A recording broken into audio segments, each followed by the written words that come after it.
Audio Jungle.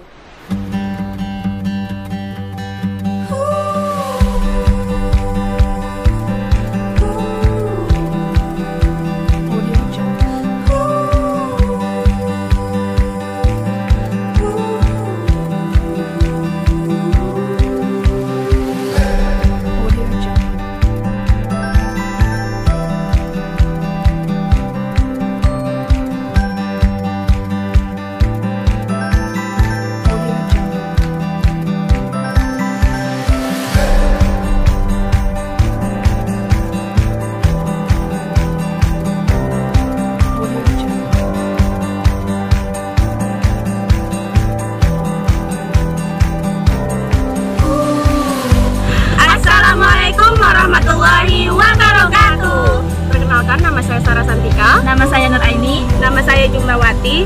Kami dari program studi ekonomi syariah semester 6 lokal B, Stai Aulia Urasyidin Tembilahan. Pada video kali ini, kelompok kami akan membahas tentang komunikasi bisnis lintas budaya Dengan pembahasan memahami budaya dan perbedaan budaya serta komunikasi dengan orang budaya asing. Selamat menyaksikan. Assalamualaikum warahmatullahi wabarakatuh. Sebelum video ini dimulai, alangkah baiknya kita mengetahui terlebih dahulu apa itu pengertian komunikasi, komunikasi bisnis budaya, komunikasi lintas budaya, dan komunikasi terhadap budaya asing. Nah, pertama di sini saya akan menjelaskan mengenai pengertian komunikasi, di mana komunikasi yaitu proses penyampaian suatu pernyataan oleh seseorang kepada orang lain, dan suatu hal dasar yang selalu dibutuhkan dan dilakukan oleh setiap insan manusia.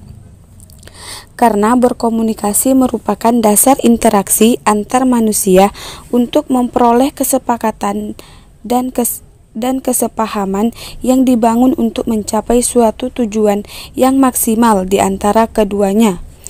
Untuk mencapai usaha dalam berkomunikasi secara efektif, maka sebaiknya kita harus mengetahui sejumlah pemahaman dan persoalan yang terjadi dalam proses berkomunikasi itu sendiri.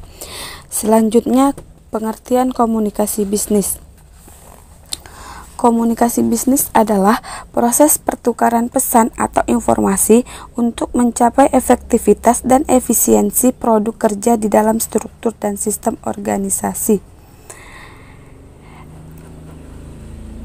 Komunikasi bisnis adalah setiap komunikasi yang digunakan untuk membangun partnership sumber daya intelektual untuk mempromosikan suatu gagasan, suatu produk, servis, atau suatu organisasi dengan sasaran untuk menciptakan nilai bagi bisnis yang dijalankan.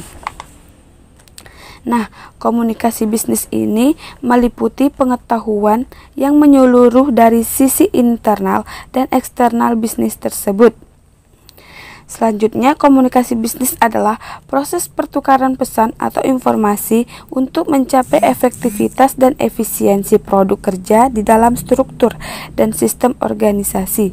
Sedangkan secara sederhananya, komunikasi bisnis adalah komunikasi yang digunakan dalam bisnis yang mencakup berbagai macam bentuk komunikasi, baik komunikasi verbal maupun komunikasi nonverbal untuk mencapai tujuan tertentu.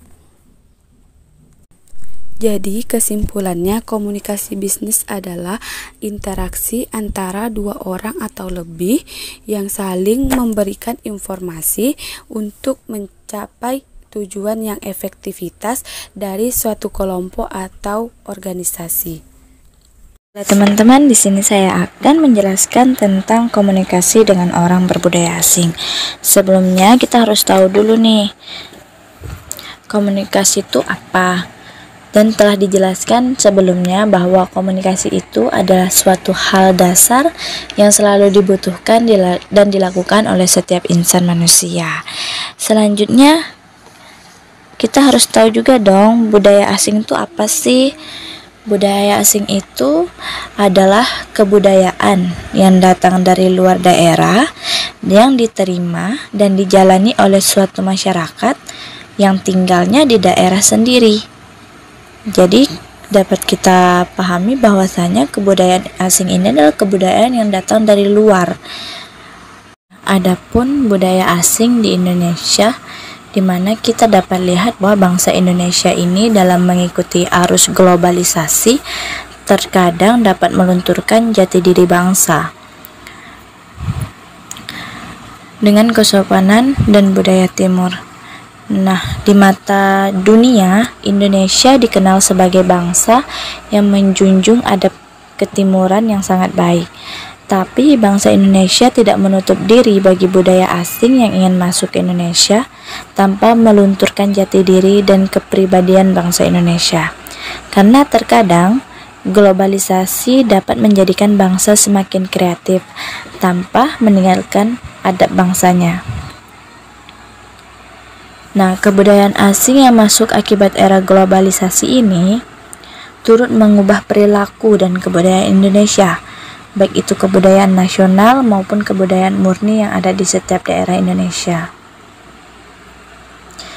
Dalam hal ini sering terlihat ketidakmampuan manusia di Indonesia untuk beradaptasi dengan baik terhadap kebudayaan asing, sehingga melahirkan perilaku yang cenderung ke barat-baratan atau yang biasa disebut dengan westernisasi.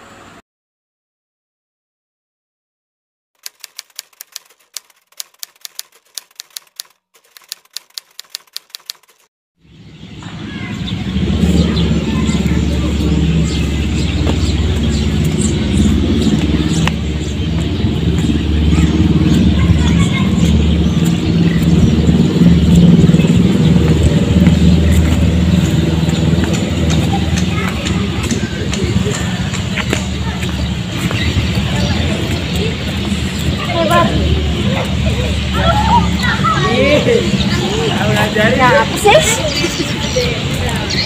Kau ngapa? Ya, tadi aku lihat dari situ kamu kayak sedih, termenung aja. Ada masalah apa sih? Ceritalah.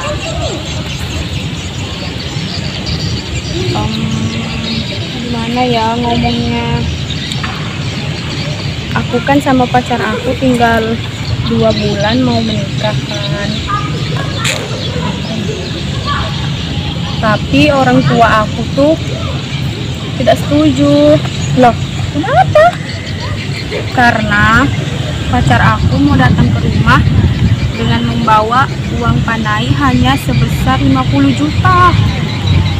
Sedangkan kan kamu tahu aku orang Bugis. Dan kamu tahu kan orang Bugis itu kan terkenal sama uang panainya. Nah, orang tua aku maunya 150 juta. 150 juta? Banyak sih. Iya, maka dari itu. Terus selain daripada itu, orang tua aku juga menginginkan pasangan kami itu dalam keluarga kami orang Bugis. Tapi gimana, pacar aku ini bukan orang Bugis. Jadi dia orang apa? Orang Jawa. Orang Jawa. Jadi kami tuh kayak beda budaya gitu kan. Jadi orang tua aku itu adatnya mau betul-betul adat sesuai nenek moyang kami, sedangkan pacar aku tak mampu gitu memenuhinya. Gimana dong? Emang kamu sudah pernah ke rumah calonmu? Udah, dan orang tua mereka setuju-setuju aja sih dengan hubungan kami. Tapi kami tuh betul-betul kayak berbeda budaya. Mereka kan dalam keluarga mereka bahasa Jawa, sedangkan aku kan nggak mengerti gitu. Jadi gimana dong, budaya kami kan beda. Emang mereka kental dengan bahasa Jawanya? Iya, dan keluarga kami juga sangat kental dengan budaya kami. Gimana dong ya, solusinya? Untuk supaya tidak terjadi lagi perbedaan budaya yang terlalu signifikan pada saat ini. Gimana ya?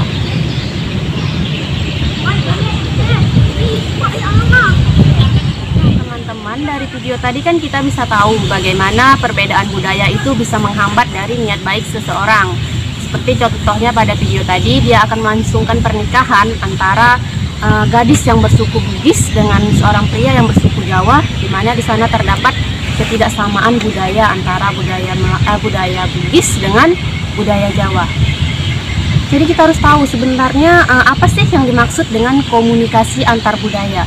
Nah, komunikasi antara budaya ini bisa diartikan sebagai pertukaran informasi yang terjadi antara dua orang atau lebih dari dua orang yang berbeda secara budaya, kemudian menghasilkan komunikasi. Jadi itu yang dimaksud dengan komunikasi antar budaya. Komunikasi yang terjadi antara dua orang atau lebih yang berbeda budaya. Kenapa sih kita perlu mempelajari dari perbedaan budaya ini? Yang pertama, kenapa kita perlu mempelajari perbedaan antar budaya? Tentunya khususnya kita sebagai warga negara Indonesia yang tinggal di Indonesia, pastinya dalam kehidupan sehari-hari itu tidak terlepas dari yang namanya perbedaan. Di mana dalam kehidupan sehari-hari kita akan banyak menemui perbedaan agama, kebiasaan, tingkat pendidikan, suku, ras, dan lain sebagainya. Kemudian juga kan kita ketahui bahwa Indonesia ini terdiri dari 1348 suku bangsa, kemudian juga terdiri dari sekitar 700 lebih suku atau bahasa juga. Tentunya dengan adanya banyak suku bangsa, banyak bahasa, tentunya kita harus bisa menyesuaikan diri kita. Kita harus bisa saling mengerti antara budaya satu dengan budaya lainnya. Kita juga harus saling mengerti antara suku yang satu dengan suku yang lainnya. Agar apa? Agar nantinya ketika kita mengalami komunikasi antara misalnya orang dengan suku Bugis terhadap komunikasi orang suku Jawa, bisa saling memahami dan tidak terjadinya perbedaan, konflik, dan lain sebagainya. Manfaat dari kita mempelajari komunikasi antar budaya ini yang pertama, tentunya kita akan mempelajari tentang bagaimana cara kita memandang perbedaan, bagaimana cara kita menghadapi perbedaan antar suku, agama, kemudian kebudayaan, dan lain sebagainya. Salah satunya cara kita mengatasi perbedaan tersebut adalah menanamkan dalam diri kita sikap yang namanya sikap toleransi. Toleransi itu apa? Teman-teman tentunya sudah tahu bahwa toleransi ini adalah sikap atau upaya saling menghargai antara satu orang terhadap orang lainnya, antara suku yang satu terhadap suku yang lainnya. Jadi cara mengatasi perbedaan ini adalah salah satunya dengan cara kita saling toleransi antar sesama suku, agama, budaya, dan lain sebagainya. Kemudian manfaat yang kedua, manfaat dari kita mempelajari komunikasi antar budaya ini adalah kita bisa menimbulkan komunikasi yang lebih efektif. Nah, dengan kita mempelajari komunikasi antar budaya ini, tentunya kita sudah tahu sikap kita harus seperti apa saat berkomunikasi dengan orang yang budayanya berbeda. Kemudian kita harus bagaimana? Tentunya dengan kita memiliki ilmu komunikasi antar budaya ini bisa menciptakan sebuah komunikasi yang lebih efektif atau komunikasi yang lebih baik. Dengan mempelajari komunikasi antar budaya itu kita juga bisa memperoleh manfaat bagaimana caranya kita mengatasi hambatan-hambatan dalam komunikasi. Misalnya kan dalam komunikasi antara suku Bugis dengan suku Jawa. Jadi kita sudah tahu apa saja hambatan-hambatan dalam komunikasi tersebut. Kita juga akan tahu bagaimana cara kita menghadapi hambatan-hambatan dalam komunikasi tersebut. Selanjutnya ada tips efektivitas atau efektif dalam komunikasi bisnis antar budaya. Yang pertama, agar komunikasi kita dengan budaya lain itu bisa berjalan secara efektif, yang pertama harus kita lakukan adalah kita menyadari perbedaan atau kita harus sadar dengan adanya perbedaan. Kemudian yang kedua, kita harus menganggap, bukan harus menganggap ya, kita harus menghilangkan anggapan atau pikiran pada pola pikir kita itu bahwa perbedaan itu pada dasarnya tidak penting. Kita harus menghilangkan pola pikir yang seperti itu. Kita harus menyadari bahwa sebenarnya perbedaan itu penting, tapi yang lebih penting adalah bagaimana cara kita menyikapi perbedaan tersebut. Kemudian selanjutnya ada bagaimana dalam kita berkomunikasi itu kita harus mengingat bahwa makna komunikasi itu disampaikan dengan melalui pesan atau melalui komunikasi, bukan dengan gerak-gerik. Dan yang terakhir adalah kita harus mempelajari bagaimana budaya-budaya yang ada di luar budaya kita, bagaimana budaya-budaya suku-suku lain, kita juga harus mempelajari budaya mereka. Jadi tadi ada 4 tips agar komunikasi dengan budaya yang berbeda itu berhasil. Yang pertama, kita harus menyadari atau menerima setiap perbedaan. Kemudian yang kedua juga kita harus bersikap menganggap penting perbedaan, tetapi juga mempelajari bagaimana caranya perbedaan tersebut tidak menciptakan perpecahan di antara kita.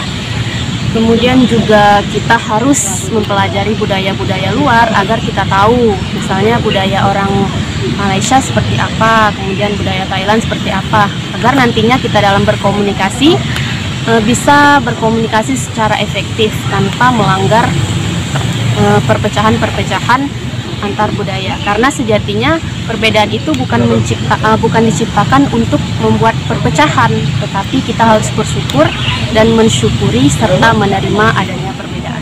Terima kasih.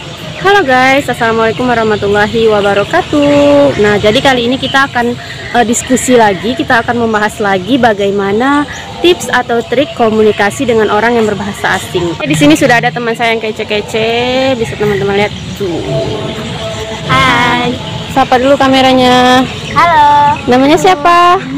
Wati Nur Aini. Oke, jadi kita akan membahas tentang bagaimana komunikasi dengan orang yang berbahasa asing. Nah, oke teman-teman, kali ini kan saya akan mewawancarai kalian mengenai bagaimana seharusnya komunikasi kita itu dengan orang yang berbahasa asing atau dengan orang yang berbudaya asing. Nah, menurut pandangan teman-teman di sini, apa sih sebenarnya komunikasi dengan orang yang berbahasa asing itu? Gimana sih konsepnya? Ini bagaimana menurut pandangan teman-teman mengenai komunikasi dengan orang yang berbahasa asing ini? Mengenai komunikasi dengan budaya asing. Komunikasi dengan budaya asing itu menurut gambaran dan pemikiran dari pendapat saya yaitu berkomunikasi dengan orang-orang asing dan kita bisa beradaptasi dan kita bisa mengikuti apa kebiasaan-kebiasaan yang mereka lakukan. Nah, dengan berkomunikasi dengan budaya asing ini kita harus mampu masuk dan beradaptasi ke dalam kebiasaan-kebiasaan lawan bicara kita.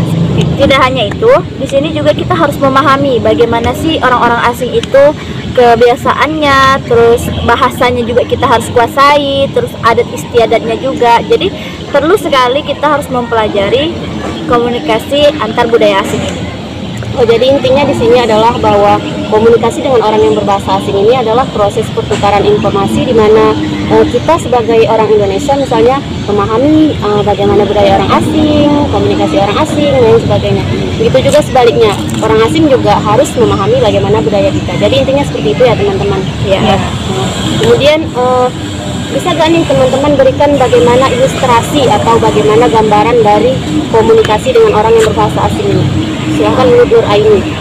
Kalau menurut saya, mungkin salah satu contoh kita ambil di misalnya kita sedang berpergian untuk melakukan sebuah bisnis. Kita ambil saja misalnya negara Pakistan, di mana kita tahu negara Pakistan itu merupakan negara yang mayoritasnya masyarakat Muslim. Jadi tentunya ketika kita ingin melakukan komunikasi, sedang melakukan meeting ataupun sedang melakukan rapat ataupun sedang melakukan transaksi-transaksi yang menyangkut tentang komunikasi ini kita harus mampu memahami bagaimana orang-orang sana ketika masuk waktunya sholat. Jadi sholat dengan tepat waktu itu sangat dipentingkan di sana. Jadi kita sebagai masyarakat misalnya yang non muslim harus mampu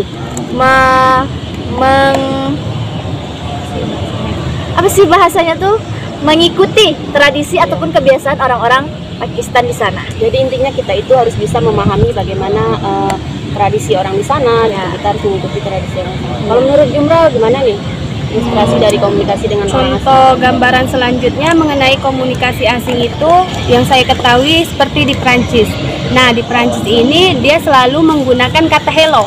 Nah, kata hello ini selalu orang-orang Prancis gunakan karena kata-kata hello ini merupakan kalimat utama untuk saling berkomunikasi dan merupakan kalimat utama untuk memulai pembicaraan. Nah, seperti ketika kita naik bis. Nah, ketika kita naik bis itu, ketika kita mengucapkan kata hello, kita akan mudah untuk kita akan mudah untuk berkomunikasi dan akan memudahkan kita untuk melanjutkan kegiatan-kegiatan kita selanjutnya seperti itu. Berarti kalau kita misalnya ke Perancis, kata dasar yang kita gunakan untuk saling sapa itu pada umumnya adalah hello. Ya. Kalau di Indonesia misalnya assalamualaikum ya. Jadi itu kita harus paham juga bagaimana budaya orang di sana. Nah, jadi di sini saya ada timbul satu pertanyaan baru yang menurut saya ini sangat penting untuk dibahas. Menurut teman-teman, seberapa penting sih kita harus mempelajari komunikasi dengan bahasa asing ini? Jadi seberapa penting gitu komunikasi dengan bahasa asing ini untuk kita pelajari? Nah, kalau menurut saya sangat penting kita untuk memahami komunikasi dengan budaya asing. Nah, selain kita memahami tentang budaya asing ini, mendapatkan ilmu atau menambah ilmu, juga kita mengetahui bagaimana budaya-budaya orang asing yang biasanya jarang kita lakukan atau kita gunakan, tetapi kita bisa menggunakannya ketika kita berkomunikasi dengan orang asing tersebut. Nah, jadi di situ merupakan ada tambahan ilmu yang kita dapatkan ketika kita berkomunikasi dengan orang-orang asing tersebut. Sedikit juga mungkin benar apa yang dikatakan saudari Jumta. Di sini juga mengapa kita harus mampu memahami komunikasi dengan bangsa asing itu sangat-sangat penting. Karena dimana kita tahu kita banyak perbedaan ataupun kita banyak suku, banyak budaya, banyak ras, banyak etnis. Jadi kita harus mampu memahami orang-orang yang di sekitar kita, karena kita tidak bisa hanya memahami budaya kita sendiri, karena kita merupakan negara yang mayoritasnya banyak perbedaan. Berarti pada intinya memang dalam mempelajari budaya dengan komunikasi dengan orang asing ini sangat penting ya untuk kelancaran nanti bisnis kita, kelancaran komunikasi kita nanti pada saat berbisnis dengan orang asing, dan banyak sekali. Jadi intinya kita harus mempelajari komunikasi dengan orang bahasa asing. Kalau untuk tips dalam kelancaran kita berbahasa asing atau kelancaran kita berkomunikasi dengan orang asing itu ada tips-tips khusus nggak dari kalian supaya komunikasi kita itu lancar, mudah dimengerti, efektif dan efisien? Sebelum kita berkomunikasi dengan budaya asing itu, kita harus mengetahui dulu apa yang harus kita pahami terlebih dahulu, bagaimana cara-caranya agar kita bisa mengikuti kebiasaan-kebiasaan mereka. Nah, di sini ada tips menurut saya yang bisa kita bisa kita lakukan. Yang pertama, memahami dengan baik budaya dan karakter umum lawan bicara kita. Jadi kita harus memahami terlebih dahulu budaya-budaya lawan bicara kita itu seperti apa. Nah, setelah kita mengetahui, maka kita juga bisa beradaptasi bagaimana budaya-budaya mereka, kita juga mengikuti budaya-budaya mereka, begitupun sebaliknya. Nah, selanjutnya itu berpikir dan bertindak dengan fleksibel. Jadi kita sebelum berkomunikasi dengan orang asing itu, kita harus berpikir dan bertindak apa yang seharusnya kita lakukan. Tidak boleh kita egois dengan egois dengan ucapan dan tingkah laku kita yang tidak mereka sukai. Jadi kita harus betul-betul memahami, berpikir dan bertindak dengan fleksibel. Selanjutnya yaitu gunakan bahasa sederhana dan jelas. Jadi kita harus menggunakan bahasa-bahasa yang sederhana dan jelas agar lawan bicara kita itu dapat mengerti dan memahami. Kalau dari saya sih mungkin tidak banyak. Di sini mungkin salah satunya betul yang dikatakan saudari Jumra tadi, itu adalah tips bagaimana kita untuk melakukan komunikasi dengan budaya asing.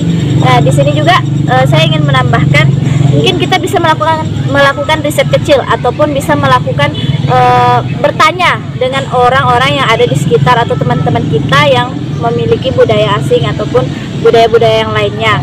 Mungkin kita bisa tahu bagaimana kebiasaan mereka, bagaimana tingkah laku mereka, adat istiadat mereka seperti apa. Selanjutnya mungkin bisa juga melakukan hubungan yang personal. Di sini kita harus bisa membangun chemistry dengan lawan bicara kita yang berbeda budaya. Jadi dengan kita melakukan chemistry ini, kita bisa menyambungkan komunikasi kita dengan bagus gitu kan. Selanjutnya mungkin komunikasi yang bisa kita lakukan adalah komunikasi verbal dan non-verbal, di mana komunikasi verbal ini sebuah media, bisa media telepon ataupun media yang lainnya. Dan untuk komunikasi non-verbal, di mana kita mengekspresikan diri kita, gerak-gerik kita, ekspresi mimik wajah kita itu seperti apa ketika kita berkomunikasi dengan orang yang berbudaya lain. Gestur tubuh kita. Ya. Oke, jadi intinya memang dalam kita akan melaksanakan komunikasi dengan budaya asing ini, yang pertama tentunya kita harus memahami terlebih dahulu budaya orang tersebut. Kemudian juga kita harus menjalin hubungan yang baik dengan orang tersebut. Kemudian juga tadi yang dikatakan oleh Nuraini bahwa kita bisa saja melakukan komunikasi verbal ataupun komunikasi non verbal. Nah, jadi dari setiap yang kita lakukan itu tentu akan menghasilkan efek. Kalau untuk komunikasi dengan orang berbahasa asing ini, apakah mungkin akan terdapat efek positif ataupun efek negatif? Nah, jadi menurut teman-teman, gimana sih efek positif dari komunikasi ini, kemudian bagaimana efek negatifnya? Mungkin untuk efek positifnya, ya kita tahu kalau kita berkomunikasi dengan orang budaya asing ataupun orang yang berbeda budaya dengan kita, tentunya efek positifnya yang kita ambil itu adalah kita bisa berkomunikasi dengan baik dengan mereka gitu. Jadi tidak sembarang perkataan ataupun sembarang tingkah laku yang kita lakukan dengan orang-orang yang berbeda budaya. Mungkin di situ efek positifnya. Kalau untuk efek negatifnya, saya rasa kita mempelajari komunikasi antar budaya ini tidak ada efek negatifnya, karena dengan kita mempelajari komunikasi antar budaya ini adalah suatu ilmu yang baik untuk kita. Jadi untuk efek negatifnya tuh saya rasa tidak ada. Mungkin efek negatifnya nanti lebih ke dampak kita, mungkin kegagalan kita dalam menjalankan komunikasi. Ya, mungkin seperti itu ya dampak negatifnya. Kalau dari saudari Jujum bagaimana nih? Kalau dari saya, yang sudah saya katakan seperti tadi, yaitu mendapatkan ilmu. Jadi kita selain daripada mendapatkan ilmu itu, kita juga mampu berkomunikasi secara global. Nah, jadi kita itu bisa, kita tidak hanya mengetahui kebiasaan-kebiasaan yang sering kita lakukan, tetapi kita mengetahui kebiasaan-kebiasaan yang jarang kita lakukan, yaitu kebiasaan-kebiasaan orang asing. Nah, seperti itu. Jadi efeknya itu kita lebih berpengetahuan luas gitu ya, bukan hanya dengan budaya kita saja, tapi kita juga bisa mengetahui budaya asing. Oke, mungkin sekian saja pertanyaan dari saya. Terima kasih sudah menyempatkan waktu untuk berdiskusi sedikit mengenai komunikasi dengan orang berbudaya asing. Semoga dengan kita mempelajari komunikasi dengan orang berbudaya asing ini nanti bisa mempermudahkan kita dalam menjalani bisnis. Amin. Terima kasih. Tidak ada yang salah dengan perbedaan. Yang bermasalah itu adalah keegoisan kita dalam memandang perbedaan. Sejatinya perbedaan bukan ada untuk perpecahan, tetapi kita harus bisa mensyukuri perbedaan dan menikmati setiap kebersamaan. Jika kita tidak bisa mempersatukan perbedaan, maka kita mempersatukan persamaan yang ada dan melupakan perbedaan tersebut. Oke guys, sekian dari video pemaparan kelompok kami.